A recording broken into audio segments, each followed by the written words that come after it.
Distinguished speaker, my dear colleague, ladies and gentlemen, a very good morning to all of you.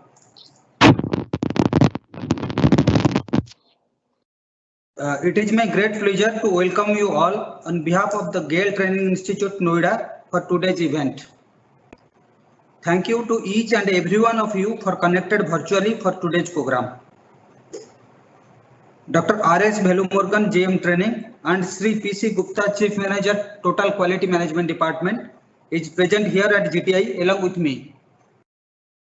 Sakhyam is a month-long awareness campaign on fuel conservation organized by Petroleum Conservation Research Association, PCRA, under the aegis of Ministry of Petroleum and Natural Gas, to sensitize citizens on the need of energy conservation.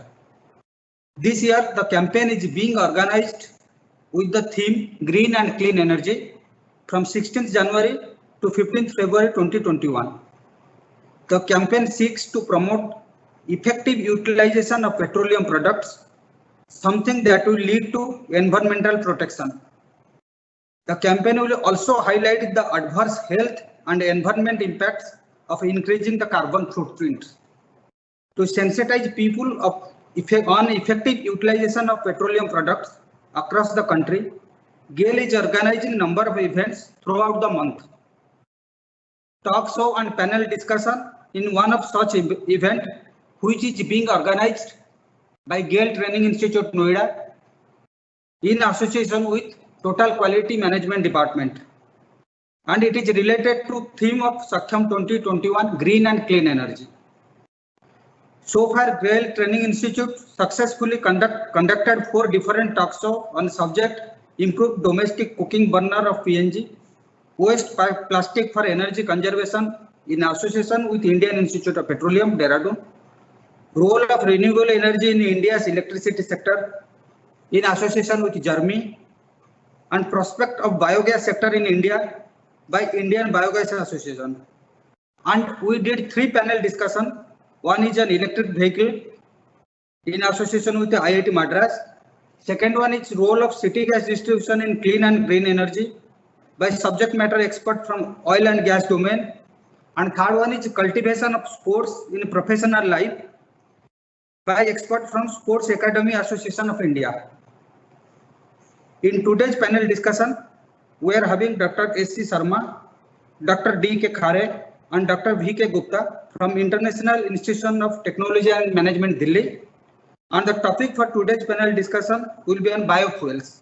With this, now I will request Dr. R.S. Bhelumurgan to introduce the faculty and brief on today's topic. Over to you, sir. Thank you, Mr. Welcome and warm good morning to the eminent speakers, Dr. S.C. Sharma, Dr. D. Khare, and Dr. V.K. Gupta from IITM, colleagues across GAIL watching today's webcast, ladies and gentlemen, viewing the recorded session of this panel discussion on the perspectives of biofuels. It is my privilege to introduce today's speakers. Dr. S.C. Sharma is one of the few professionals in the country having worked with the Government of India, PSU, ONGC, and also Petronet, LNG, and academic institution like IIT Bombay. His 36 years of career is largely devoted to the growth and development of energy sector in the country. Dr. Sharma has worked extensively on formulation of national energy policies, including market price for energy and oil and gas sectors. He was the advisor to the Government of India on integration of energy and petroleum sector value chain and its economics to develop sustainable industrial infrastructure. He also prepared the report on India's position on carbon emission sustainability for the country presented at COP15 in Copenhagen in December 2009. Dr. Sharma had been a member of number of global energy institutions like G20, Clean Energy Ministerial, UN Energy Sustainability Group, and bilateral energy cooperation with OECD countries like Canada, USA, Australia, etc. Now let me introduce our another speaker, Dr. D. Khare. He is currently associated with IITM as expert on renewable energy. He has worked with the Ministry of New and Renewable Energy, MNRE, Government of India for more than 30 years. He was associated with the development of various policies and programs for promoting biomass and bioenergy based energy solutions, including the production of gaseous fuel from organic waste. Dr. Kare was actively associated in promotion, development and deployment of biomass, bioenergy, waste to energy, etc. Based on, he also worked closely for establishment of international cooperation in renewable energy sector. Dr. Kare was instrumental in promotion of small biomass waste energy access. He is also a forest ecologist and completed his doctorate and postdoctorate from University of Delhi. He published several research papers and reports and publications. Our moderator of this today's session, Dr. V.K. Gupta, he is extensively trained in Japan, has worked for over 30 years at top management levels in large MNCs, including CEO, JM, and JMA Group Japan. He has been providing consulting and training support to several leading Indian and MNCs for past 3 decades. He has been invited as distinguished faculty by IIM, IIT, and ABS Denmark. He has published over more than 100 research papers in international journals and conferences. He is advisor and board member of many leading organizations. And also Dr. Gupta has also conferred with several prestigious international awards. He is also a life member of India Energy Forum. So totally today's session will cover on the policy framework of propelling growth of biofuels in India and how the prices mandated for ethanol for blending in petrol improve the production of ethanol, future of biofuels and bioethanol in India, and what are the major growth drivers for developing the biomass based biofuel planning. With this background, now I request Dr. V.K. Gupta to proceed the panel discussion. Please, sir.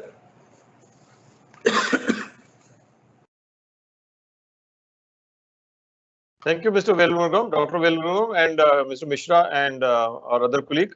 So I would again welcome Dr. Sharma and Dr. Kare to this session. So let me start with Dr. Sharma, and I would request him to maybe address a few questions in the beginning. What will propel the growth of biofuels in India? To what extent biofuels are cost effective for blending in petrol and diesel? Is it possible to go up to 20% ethanol blend in petrol? And maybe how do you see future of biofuels, both biodiesel, CNG, and bioethanol in India? Dr. Sharma, maybe another 20-25 minutes if you can cover that, sir. You have to unmute yourself, sir, and then share the slides. Dr. Sharma, please unmute yourself.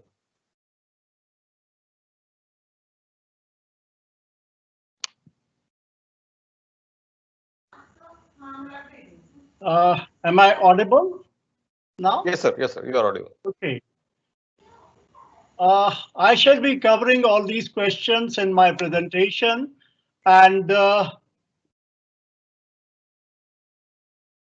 just start my presentation, which will cover most of the points asked by Dr. Gupta. And yes, this is quite a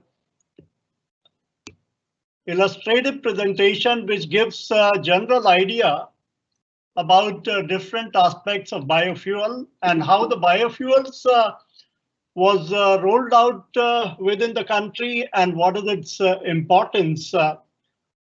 Is the presentation visible to all the audience? Yes, sir. It is visible, sir. Okay, right. So now I can start my presentation. Now, why biofuel has been put into focus for last 1 decade in India? Now, the major reason to put biofuels in focus is largely to eliminate or reducing carbon externalities, which has become order of the day, to achieve climate goal by 2050 to reduce or to have a carbon neutral future as also to achieve 1.5 degrees Celsius temperature, because if we don't really work upon the clean and green fuel, the temperature could rise by about 3 degrees Celsius instead of mandated 1.5 degrees Celsius. So that's one of the major reasons. Biofuel and renewable energy are a matter of great debate to provide the carbon-free atmosphere or the carbon neutral atmosphere in the country. The final economics of majority of new fuels also plays a dominant role, and its competitiveness with petrol and diesel, because we are importing large quantum of petrol and a large quantum of oil, LNG, from which we also produce diesel and petrol, and diesel and petrol are the carbon intensive fuels which emit larger quantum of CO2. So as to reduce the impact of these fuel and how we can replace the petrol and diesel by biofuels or bio-CNG or any other carbon neutral fuels like hydrogen or any other carbon neutral fuel. So, and how does the economics of these fuel works with the petrol and diesel? Now, India has put in place biodiesel policy to enhance the ethanol blending of 20% by 2030, and has provided a very aggressive regime to provide very, very remunerative prices on bioethanol. Though we have currently reached up to a level of about 5 to 6% of ethanol blending into petrol. But yes, a lot of work has to be done on the biodiesel side. Now, in fact, what has happened since 2015 and then subsequently in 2018, government has mandated very, very attractive prices for the procurement of bioethanol by oil marketing companies, and that has given a big fillip to the blending of biofuels or bioethanol in petrol. Similarly, I mean, a lot of efforts are being made to enhance the productivity of biodiesel from different sources, and we strive to achieve about 5% of biodiesel blending in the diesel, so as to reduce about 15 million tons of CO2 by 2030, which emits from the biodiesel burning. CNG is one of the big programs which was taken up by government in 2000 onward, and has been one of the most successful programs launched by the government. Excuse me, sir. Are you changing the slides? Yeah, now I'll be changing the slides. Okay. Now, there are few questions which arise on the biofuels. What will propel the growth of biofuels in India? In fact, these are some of the questions which are really haunting how to improve the production, because currently the biofuels, which is largely bioethanol, is produced from the sugar cane extract, which is called molasses. Whether biofuels are cost effective for blending in petrol and diesel? Yes, biofuels are cost effective because they act as an oxygenate to boost the octane number in petrol. What is more cost effective, ethanol or bio-CNG? Now, this is a debatable question. Yes, ethanol is blended in petrol to boost the octane number and also can be used as a commercial fuel. But bio-CNG is being one of the major commercial fuel, CNG being one of the major commercial fuel, which could either be sourced from the natural gas or converted from the biomass to convert it into CNG. Now, these are the questions, these are debatable. The technologies used and the feedstock used really determines that which is the cost effective fuel, be it bio-CNG or ethanol. How ethanol production can be enhanced? Currently, the ethanol production comes largely from the sugarcane residue, and of course, if we want to enhance the ethanol production, we'll have to find some other ways to enhance the productivity of sugarcane.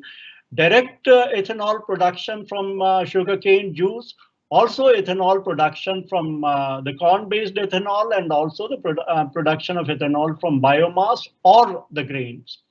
Is it possible to go up to 20% ethanol blend in petrol? Yes, it is possible if we enhance our production to about 600 crore liter. It will be possible to reach up to a 20% ethanol production. But yes, by 2030, we'll be reaching that label, and it's quite a lot of time, and we could improve our productivity. Is ethanol imported in India for blending into petrol and other usages? Now, ethanol policy centers around to provide domestic agricultural industry a boost so that you can grow more sugarcane per hectare, you can grow more vegetation or more grains which could produce a higher quantum of ethanol from per hectare yield. And that's why I mean the ethanol blending program revolves around improving the productivity of agricultural product, agricultural yield per hectare, and to provide more and more money into the hands of Indian farmers. And that's why ethanol is not imported at all for blending into petrol. Will high prices of ethanol for blending in MS increase production? Yes, that's why I mean the remunerated prices have been mandated by the government so that the production of ethanol increases gradually by 2030 so as to reach 20% blend. What is the future of both biodiesel and bioethanol? Yes, there is a great future. Government has already put in place policies to improve the productivity of ethanol. Are biofuels options for Swachh Bharat and provide better quality of life to the people?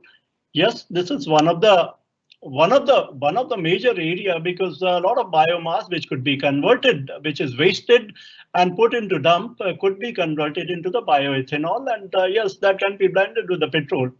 Biofuels versus food security.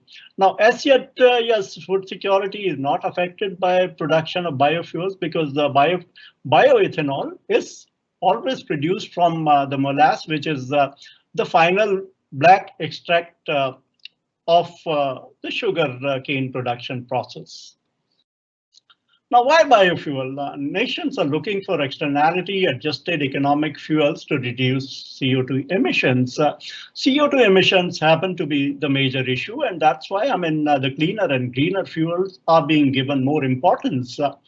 So far, solar and wind have achieved economic parity with fossil fuels with high gains to eliminate CO2 emissions. Both solar and wind have achieved a tariff of about 2 rupees to 2 rupees 50 paisa per kilowatt hour, which is quite competitive with the fossil fuels, and even sometimes it is lower compared to the fossil fuels on the energy basis. Offshore wind and biofuels are some of the fuels which are trying to become competitive. Yes, some biofuels like ethanol are already competitive with petrol, and they also act as an oxygenate, which boosts the octane number and enhancing the efficiency of vehicle. Hydrogen is another fuel which is being discussed to be made commercial. Electrical vehicles are far from carbon externalities, adjusted fuel economics. That's basically because currently what we are doing is that the power is largely produced from coal. If it is used for running the electric vehicle, it doesn't really solve the concern of EVs being the environment friendly. If we have EVs being operating or batteries being charged from the direct solar power being generated, that would be the best way of reducing the externalities from EVs. CNG rollout over last 20 years has been the most successful externality adjusted economically viable program, which again has already been associated with for a long time, and that was one of the great initiatives by Gas Authority of India Limited. Rollout of CGD projects throughout the country, which makes gas most viable fuel, which will certainly address the issue of CO2 emission reduction. Biofuel would keep playing supportive role for blending in petrol and diesel.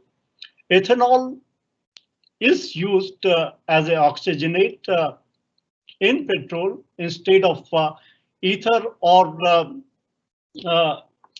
TAME, which was being used some 5 to 10 years back to boost the octane numbers in petrol. Now, just giving you an idea of how much clean energy supplies could be tapped from the nature. Though we have a limited quantity of oil, gas, and coal, which could really cater for about next 50, 60 years. But yes, we have a non-depleting sources of energy. Offshore wind, which is close to about 6,404 million tons. Onshore wind is 27,000 million tons. The solar minimum is about 37,000 million tons. The solar maximum potential is about 1,19,000 million tons. Then biofuels at the current level, the potential estimated is around 2,400 million tons. Yes, as against this, the energy consumption in 2019 was 13,800 million tons. So nature provides the immense opportunity to develop the natural fuels, be it solar, wind, or biofuel, and the future for these fuels is quite bright. And also that economics of using these fuels is being taken up by different countries to enhance the production of these fuels so that the technology becomes economical.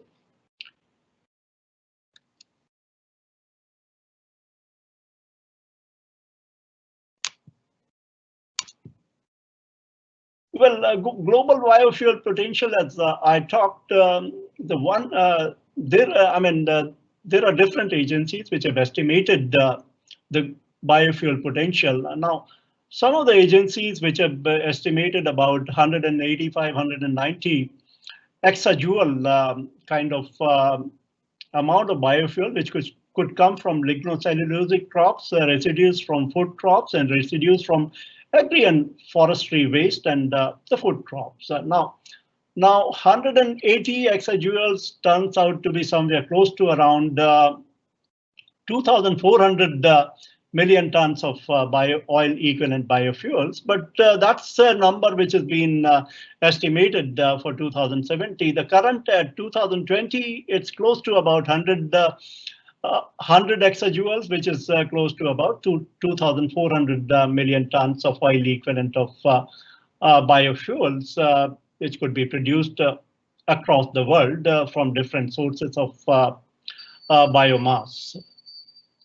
Now, emission and global energy supplies. So now, if we want to have a sustainable development, we need to reduce the emissions from a current level of, let's say, 35,000 million tons of CO2 to about 17 to 18,000 million tons of CO2. And for that, achieving that kind of goal to have a carbon neutral future, we have to really enhance the share of the clean fuels like biofuels, solar, wind, offshore wind, and hydrogen into the complete energy supply system.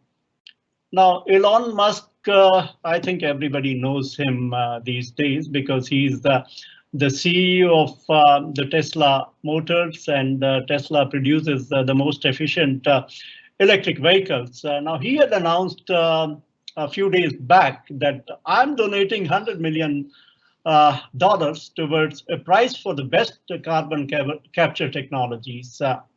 Now, what could be the carbon capture technologies, be it enhancing afforestation cover, or be it carbon sequestration, or be it using more cleaner fuels like wind, solar, hydrogen, hydro potential, or biofuel. So, I mean, he's just given an idea to come out with the technologies which could really provide the carbon neutral future. So, I mean, he's announced $100 million.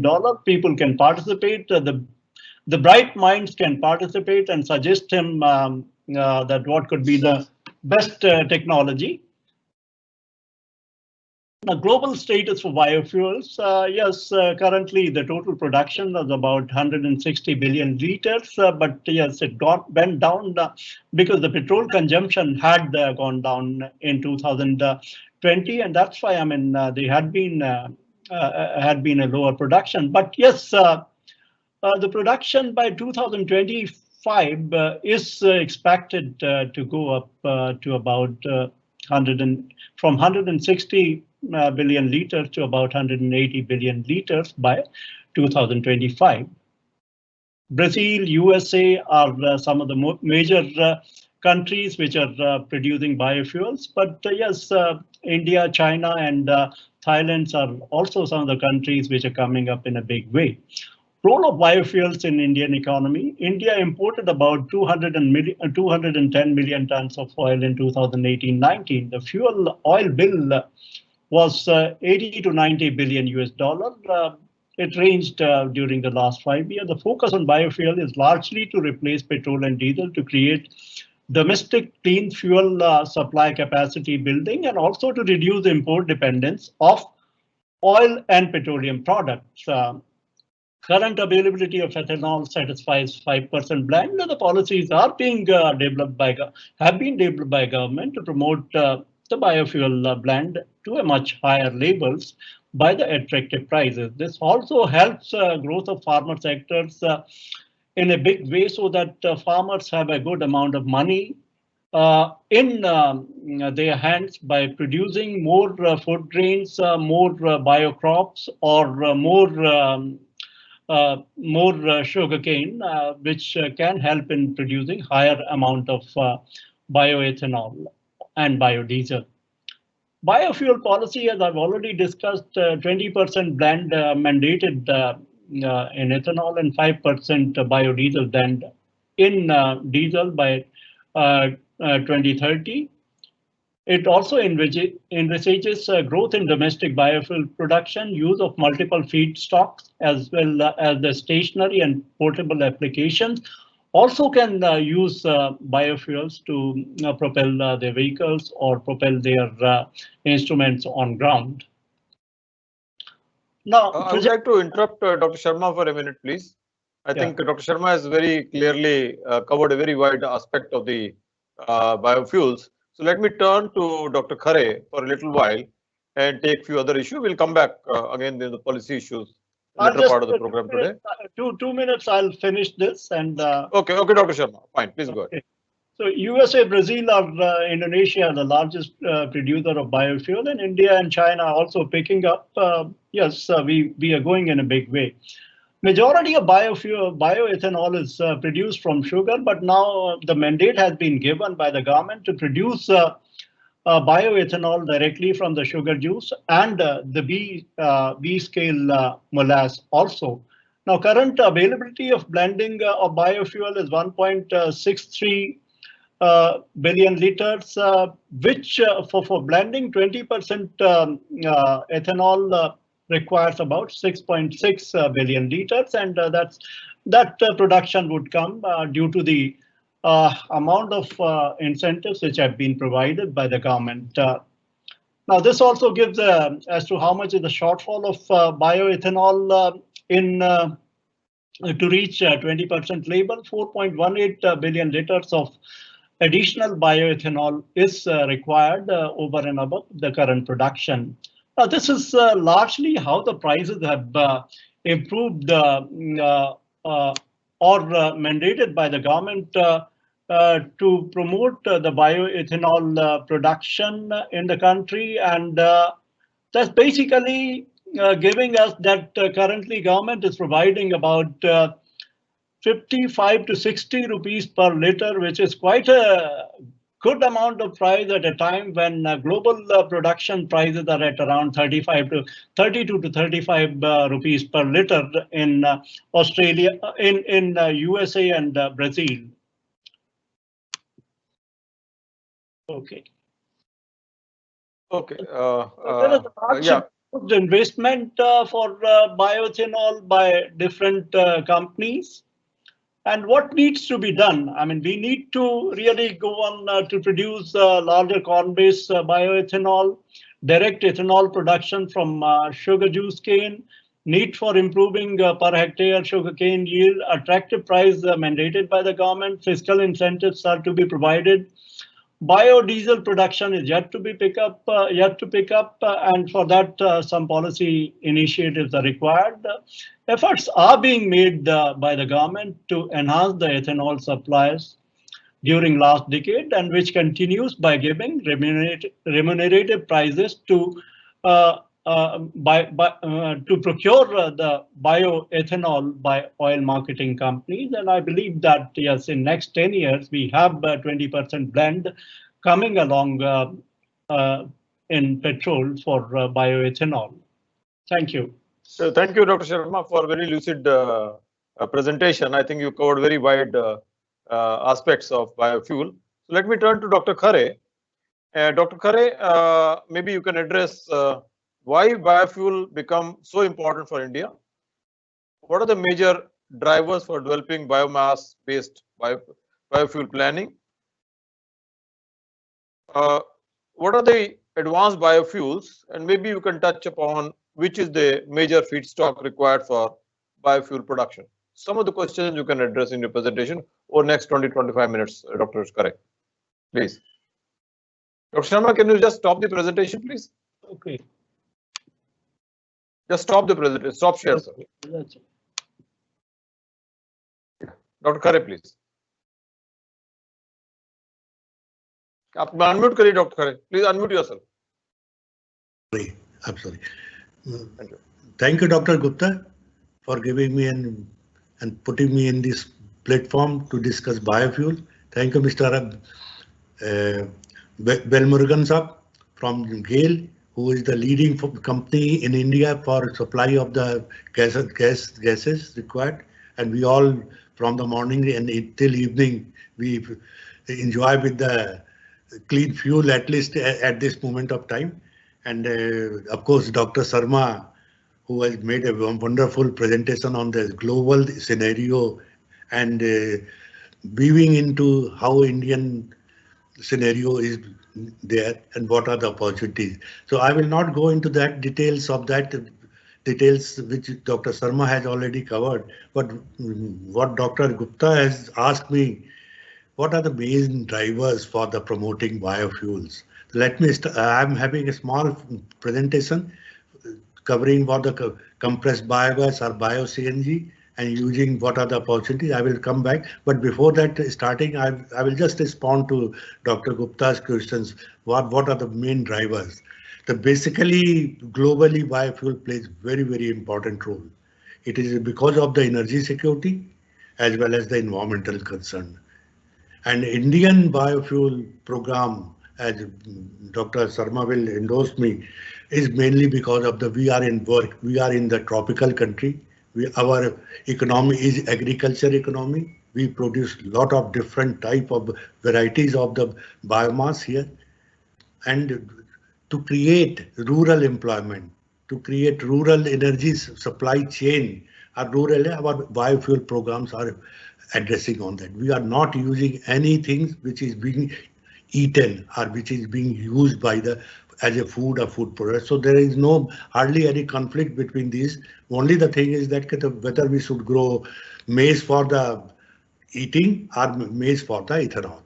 So that debate will go on. But the rotten grain, recently the announcement made by the government, the rotten food grains can be converted into alcohol, which can help in producing ethanol.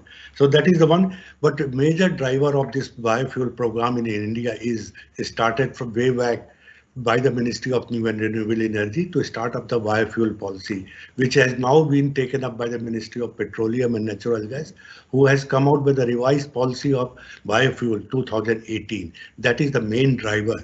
And it created a policy and regulatory environment in the country to produce and consume as well. And after that, starting with the 2018 biofuel policy, suddenly oil marketing companies has come out with the SATAT scheme, where compressed biogas can be used and procured. So buyback has been assured. And all these biofuel program, whatever the green energy, what program we are talking about, addressing two major international commitment. One is the NDC. We are reducing the carbon footprints, as well as we are working on the SDG, Sustainable Development Goals. So these are the main drivers. And apart from that, there are many other policy initiatives that's come out, like solid waste management rule 2016, the Ministry of New and Renewable Energy providing financial support for setting up of some small projects. And of course, they are all leading to reduce the greenhouse gas emissions. These are the main pattern. I will cover a little bit other questions, but first let me show you my presentation here.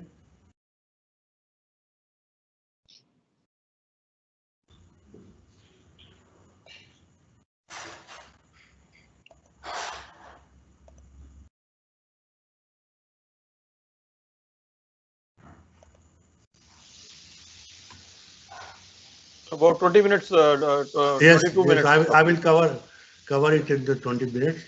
Can you able to see it? It will take a minute, sir. Don't worry. It will come.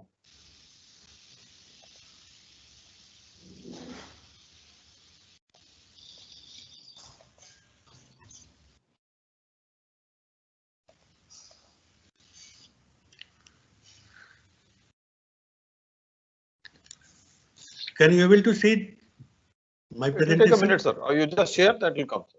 Takes 30 seconds to come.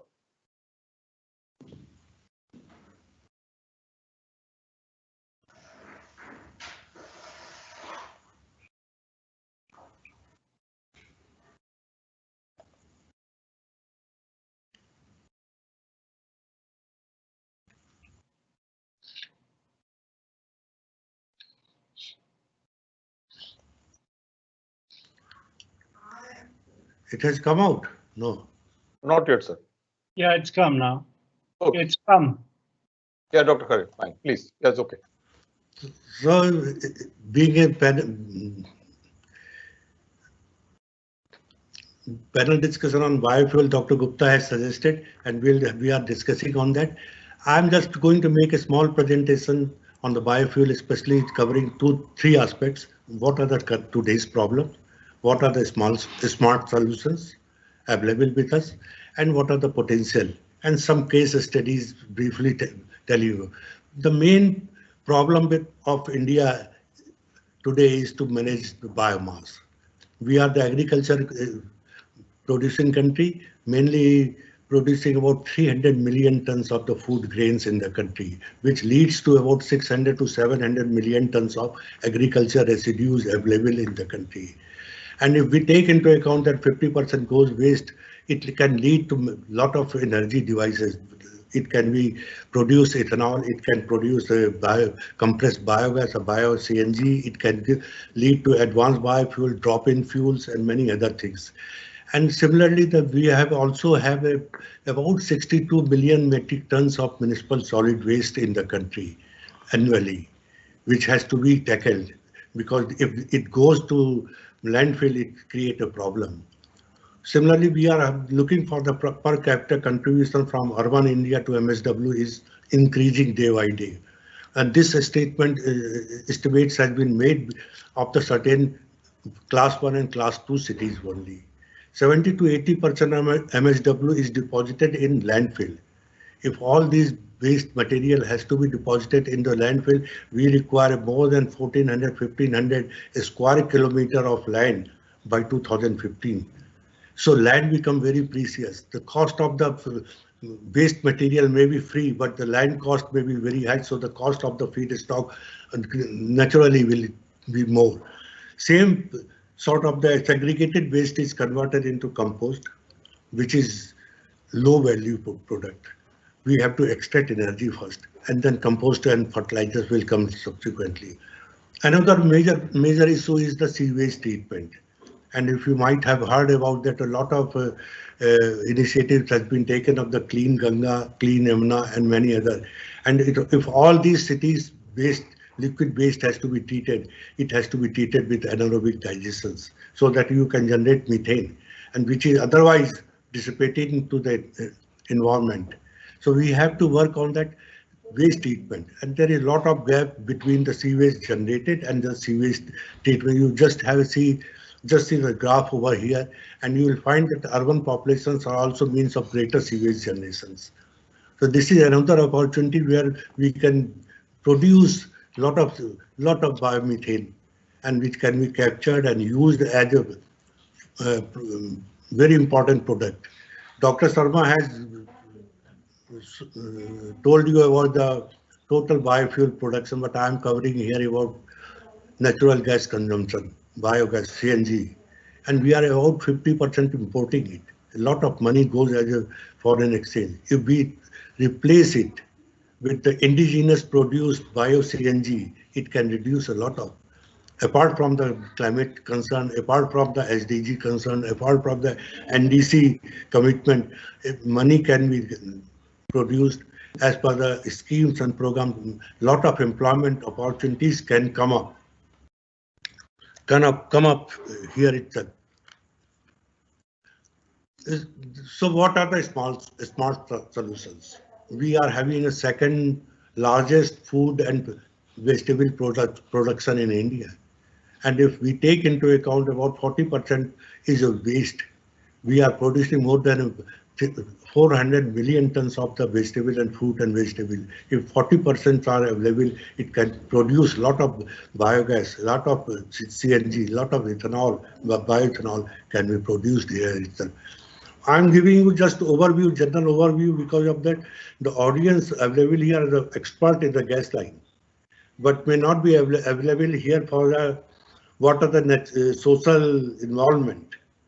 A small and waste can be produced, not only the methane, we can capture the CO2 and as well as the biofertilizers.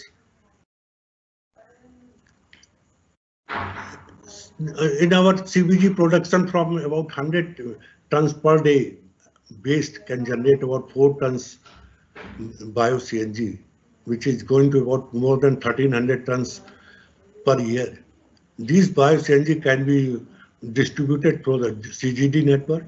It can be through retailing, through petrol pumps. It can go direct supply to the consumers. It can go to local industries. To make such project economically viable, we have to tackle all waste, all out byproduct in this sector. The byproduct is the CO2. Byproduct is the organic fertilizers. We have to tackle it. It will give us, and if we can integrate this type of bio-CNG plant with the sewage sludge, it can improve the viability, and it can produce a lot of biogas, and which can be purified. Dr. Sharma had mentioned about the potential, but we are talking, I'm just focusing on the compressed biogas. About 65 million tons bio-CNG can be produced in the country by using the biodegradable waste. And if you see that the maximum is from the cattle dung, chicken litter, poultry litter, etc. Surplus agriculture residues can produce about 32% of this 62 million ton bio-CNG. Apart from that, there are another fraction of the MSW, municipal solid waste, and sewage treatment plant. So there are opportunities, are there various different type of feedstocks are available. So it cannot be having constraint of the supply chain of the feedstock required for the production of the biofuels. So the whole idea is that we have a very good strength here in our country to produce biofuel. I was associated with the Global Green Growth Institute, which is a treaty-based organization internationally, where we have mapped one of the cities.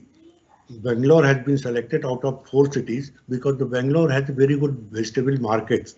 And we have mapped this case study where we find that about 200 tons of the vegetable waste are coming in the city itself every day. And if we get 100 tons per day segregated vegetable waste can lead to use CBG plant very economically. We can produce green CO2. I'm putting green CO2 because it is all coming from the bioenergy sources, and the CO2 can be converted into the dry ice, which is very lucrative product, and now the people are coming up to maintain the cold chain by using this organic fertilizers. Of course, there we are all going to looking for a organic vegetables, organic food grains, and organic other things. The investment may be about 21-25 CR for this type of project, and the estimated payback may be less than 7 and 8 years. So this type of where you are talking about the zero discharge, nothing should be left wasted or nothing should be kept left into the waste stream. This is the idea, we have to follow it. And we always seek advice of the oil marketing companies like IOCL, GAIL, IGL for working with the development of innovative technologies. Dr. Khare, I'll interrupt for a minute. There's some problem with the voice. Can you just switch off your video, sir? Maybe we can have better connectivity. You can just put off your video. I think your voice will be much clearer, sir. Video. Okay, continue, sir. Please continue. I can put my video off. It's off, no? Yeah, yeah, better. Now better, sir. I can hear you, sir. So the whole idea is the case study which we have carried out in the Bangalore, and number of cities are coming up under the Satati scheme also.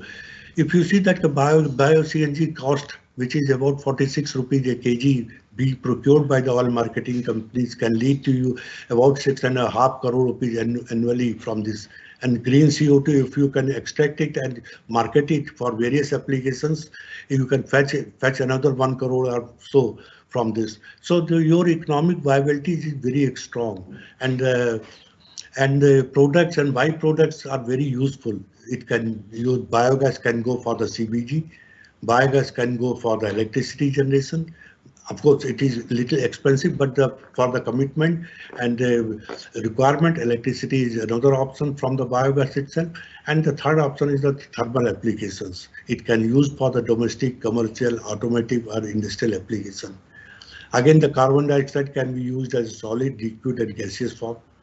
Again, the digestate organic fertilizers, waste treatment plant, compost, soil amendment can be carried out. There are various models are available here itself, where one of the example I'm sharing with you is the STP plant, sewage treatment plant. The sewage treatment plant generating biogas for power generation, but because of the cost of very high, they were flaring the biogas. Another entrepreneur has entered into the business market, and he started procuring biogas, raw biogas, and purifying it to 90% plus methane content in that, and selling it as a CBG, compressed biogas, or bio-CNG in the market. So this is another example of the biogas and biomass and biofuel scenario in our country. As I told you, why so many talk started from the now. As I told you, in the biofuel policy was the main driver for this, followed by the Satati scheme, sustainable alternate toward affordable transportation, which talk about the 15 million tons biofuel production, which will be about 40% of the total CNG consumption in the country, which will lead to very good employment opportunities and saving of the foreign exchange. This is one of the main drivers.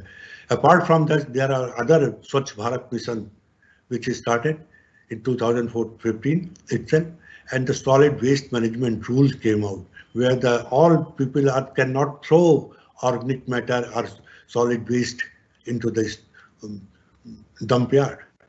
It has to be treated first. Similarly, National Biogas and Manure Management Program started by the Ministry and Ministry of New and Renewable Energy.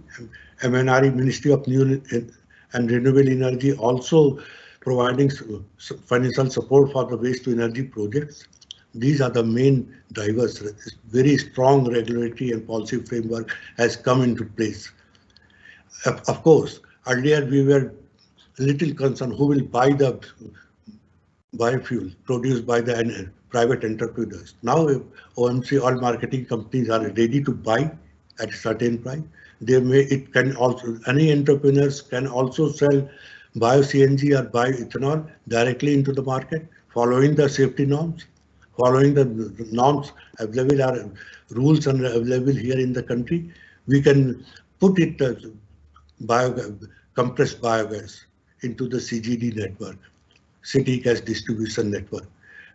As you must be aware about that, 100 smart cities are coming up, and a number of CGD networks are coming up in place. By injecting CBG into the CGD network can lead to a lot of saving of the equipment. Compressor cannot be required here in the producer. So various models can be thought of, and this all contribute to energy security, definitely, and the circular economy.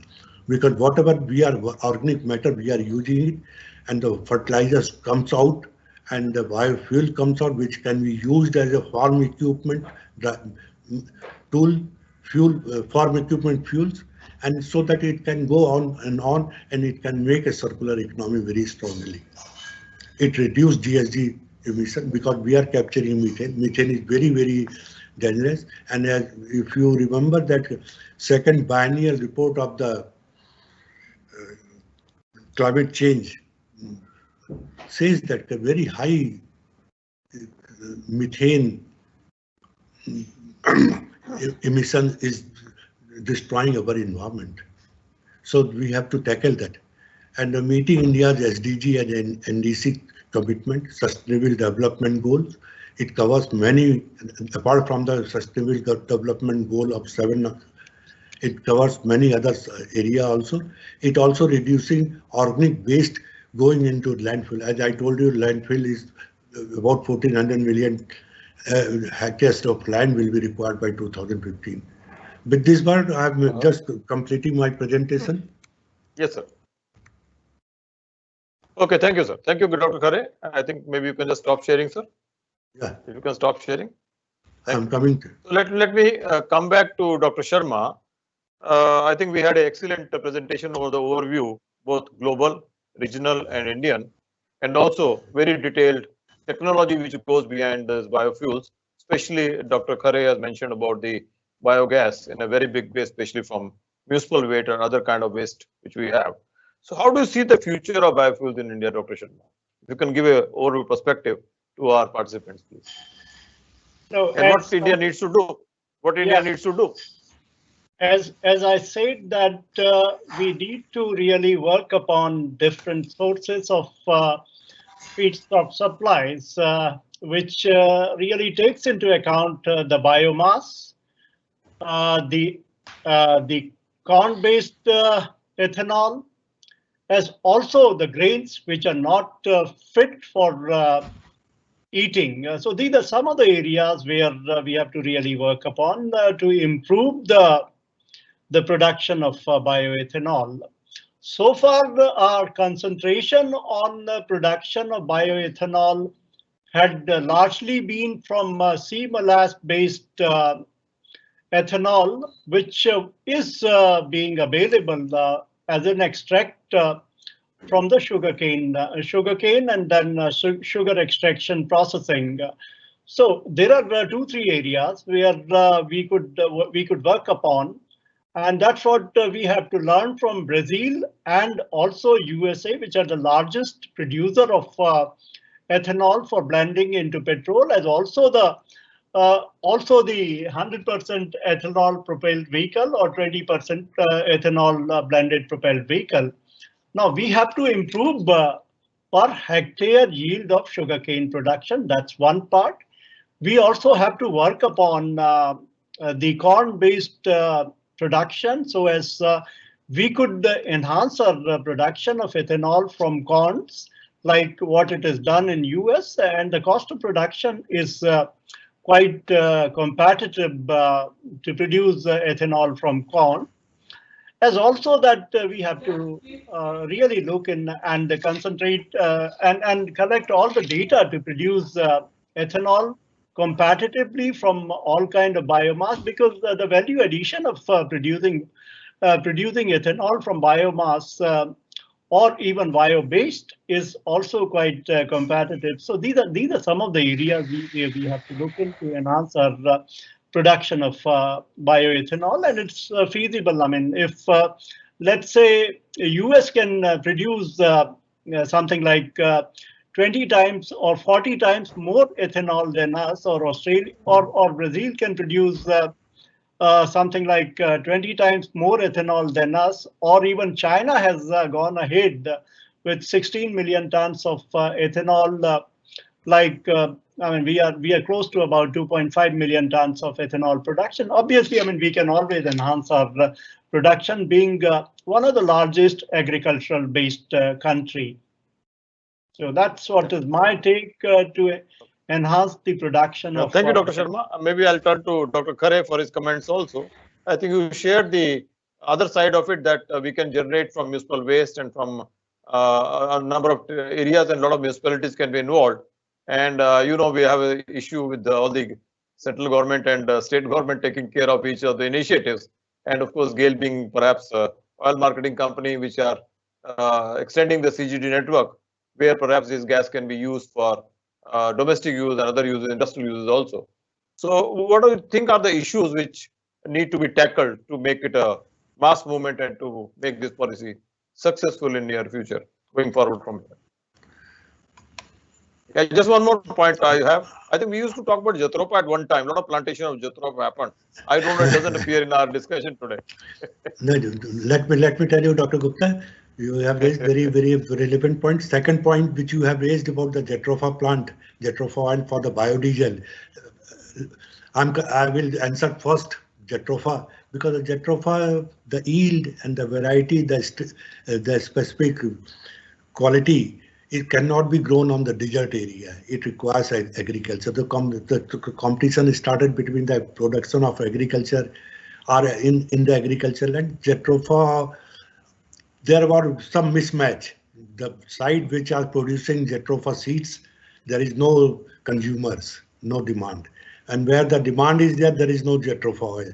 Globally, Jatropha is not an ideal fuel feedstock at this moment of time, but other lignocellulosic material, as I told you about the different type of the agriculture residues or waste or oil, can be used here itself. We are in India, we are having more than 100 non-edible vegetable oil seeds are produced in our country, but collection is a challenge. Collection, transportation and storage is a challenge. So this is why the Jatropha is not been covered by me as well as Dr. Sharma, because Jatropha cannot contribute at this moment of time. So this is the sad story behind the Jatropha plantations and Jatropha. But there was some issues which has to be. Second one, which you are talking about, what are the factors? Using municipality as a base for generating biogas. Yeah, we have all the large garbage hills all around Delhi. You can see that. Yes. That is what as I've shown you one of the slide there itself, and the composition of the garbage. Composition of the garbage has only 30-35% organic matter. Rest is inert or unusable materials. So first of all, segregation, collection, segregation. I think very important point, Dr. Khare, is how to segregate at the domestic level where you are collecting. This is one area where we are not done too well. Yes, but again, the Swachh Bharat Mission has started providing support to the state and the urban local bodies to manage this. So instead of giving some tipping fee to the municipal corporation, municipal corporation has to give tipping fees to the project developer. That is one. Second thing is the technological challenges are there. Technology is evolving, and like biogas, we are very strong in the biogas production in our country. It has started from the way back in the 53 and 54 onwards, 1953, 54 onwards, and we are the second in the world producing a small size of the bio. But here, small is not going to matter. Either we have to bring lot of biomass from the long distances into the centralized plant, or we have to have a distributed plant. So idea is that a distributed plant can be much economically attractive rather than very large centralized plant. Both things are coming up here in India. We are producing it, but the technological improvement is required, like pre-treatment of the feedstock. Lot of. I think we are coming to close of the session, so maybe I Yeah, just tried to just a minute. conclude. Yeah, please continue. We have talked about the bioethanol, biodiesel. We have talked about the advanced biofuels also, but we have to think of the drop-in fuels, the synthetic fuels which are coming up. So in future, using second or third generation biofuels available in the country, and bio-CNG is not a black box. It's a very simple technology and very small. And Dr. Sharma was talking about the LNG. Can we convert biogas into liquid form?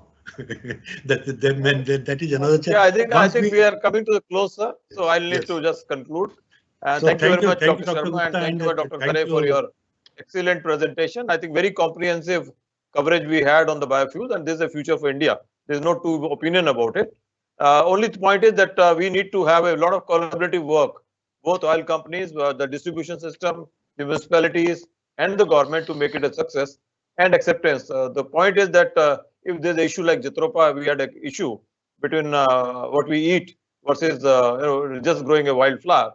So we have to look how best can we use our produce, both for normal consumption as well as for our biogas, and find a very fine balance. Naturally, it is going to reduce our import bill to a great extent.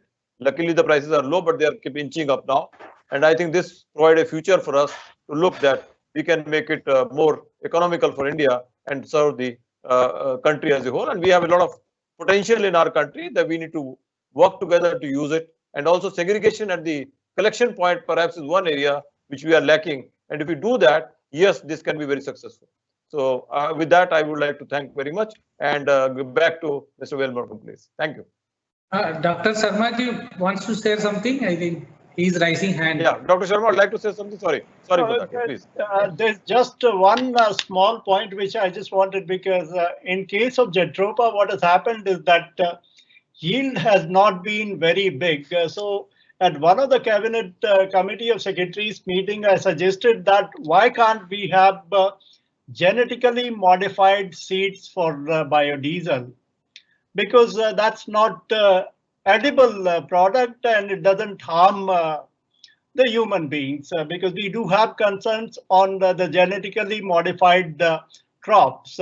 But to produce biodiesel for running the automobiles, yes, it will not be impacting the health of vehicles. So yes, if we can have genetically modified seeds for Jatropha or any other variety, which could have a much bigger yield from the seeds to produce biodiesel, that would be a better option. And ICAR has to do a good amount of research as to how the genetically modified seeds could be produced to have a better yield of biodiesel from different variety of seeds. So just to add on, Dr. Yeah, please, Sharma, please, Dr. Khare, please. Yeah. Genetically modified, I am a forest ecologist, so be careful about the genetically modified varieties of the plant. It can create a very other environmental concerns. Yeah. So we have a lot of challenge on that, sir. We have to have the GM seed is not so good in India. GM is a controversial at this moment of time. And I will not say as environmentalist.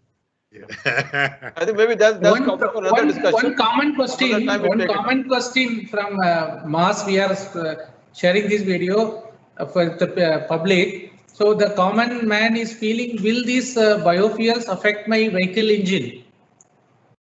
No. No, in fact,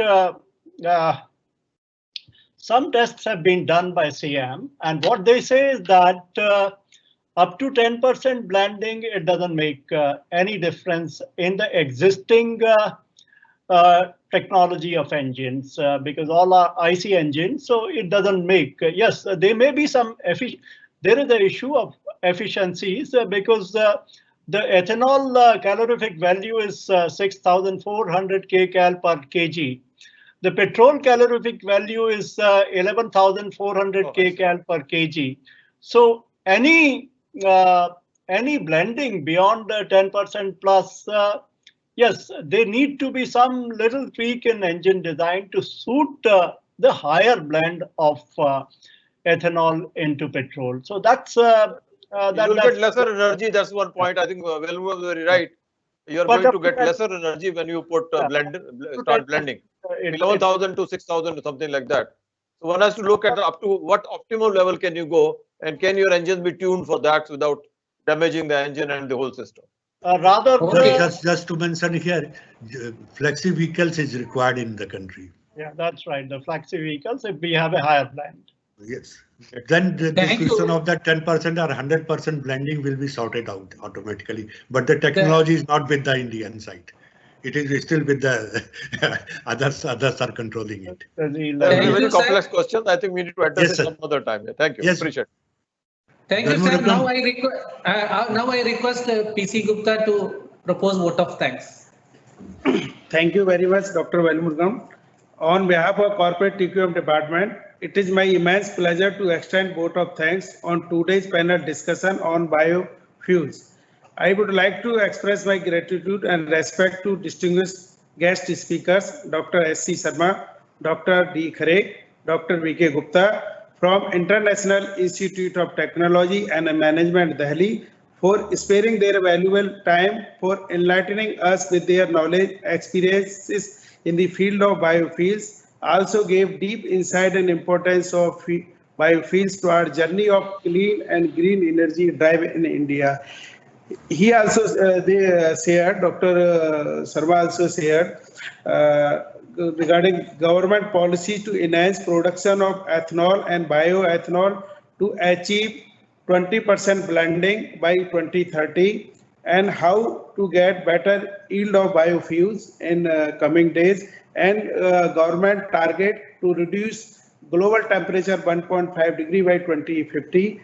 And Dr. Khare also shared a very good case study of vegetable and food market of Bangalore, how to generate biogas, bio-CNG from their organic waste, and one case study from Ahmedabad for STP plant to generate gas for domestic use, and also give the thrust to how this biogas will create mass employment to rural area, and some challenges to achieve this goal for transportation, storage and marketing of biofuels and bio-CNG. And I wish to express my gratitude to Team GTI Noida.